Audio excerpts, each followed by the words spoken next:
Court कचेरीच्या केस संदर्भामध्ये नेहमी विचारला जाणारा प्रश्न की कोर्ट कचेरीचे जे प्रकरण चालू आहेत किंवा आमचे प्रॉपर्टीचे काही डिस्प्यूट चालू आहेत किंवा काही खुनापर्यंतच्या सारख्या मोठ्या गुन्ह्यांमध्ये सुद्धा एखाद्या व्यक्तीला सोडवणं असेल तर कोर्ट कचेरीच्या गोष्टींमध्ये ऍस्ट्रॉलॉजी किंवा आपली जी अनुष्ठान आहेत ती कशा प्रकारे मदत करू शकतात या संदर्भातला आजचा हा व्हिडिओ आहे।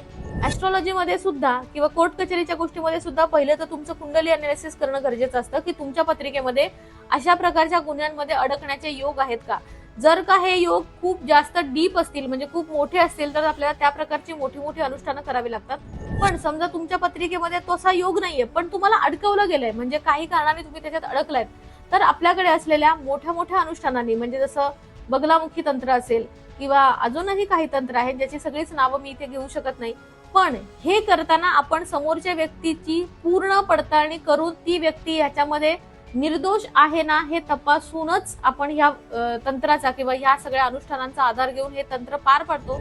कारण जर तुम्ही चूक केलेली असेल, तुम्ही जर चुकीचे असाल तर हे तंत्र केल्यानंतर सुद्धा तुम्ही त्याच्यातनं बाहेर पडणार नाही किंवा समजा तुम्ही पडलातच देवतेंच्या कृपेने तरी सुद्धा याचा फटका तुम्हाला बसल्याशिवाय राहणार नाही।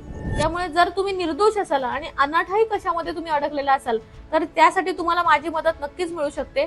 पण जर तुम्ही चूक केलेली असेल तर देवतेकडे माफी मागणं आणि मग माफी मागून त्याच्यासाठी बाहेर पडणं ह्या गोष्टी आपण करू शकतो। पण त्यासाठी तुम्ही जे काही झालेल्या गोष्टी आहेत त्या खऱ्या खऱ्या स्वरूपामध्ये आमच्याशी बोलणं गरजेचं असतं। ते जर नाही बोलला तर आम्हाला तुम्हाला मदत करता येत नाही।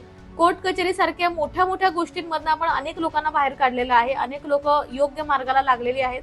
जर तुम्हाला उगाचच कोणी त्रास देत असेल तर आपण निश्चितच याच्यावरती मार्ग काढू शकतो।